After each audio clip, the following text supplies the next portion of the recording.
Hello guys, यो हो हाम्रो चाहिँ ओखरबारी। यसमा चाहिँ हामीले आज के अन्नहरू लगाएर भ्याएको छौँ। म चाहिँ ज्योति भ्याएँ, यो पुरै ज्योति भ्याएर चाहिँ अहिले पुरा खुर्पेटोसँग यस्तोमा छु म है।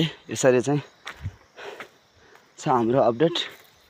यसरी चाहिँ हाम्रो यो ओखरबारी नै हो है। ओखरहरू फल्ने बेला त भएको छैन, फलेको पनि छैन। अहिले त केही समयपछि फल्यो भने खाना आउनु होला है। सो हामी चाहिँ अब माथिल्लो अर्कोमा जाँदैछौँ। दिदी अहिले हलो ल्याउँदैछौँ, म घर जाउँ एकछिन। कहाँ ले हलो ल्याउनु सालदिदी जानु भएको छ भन्नुहुन्थ्यो।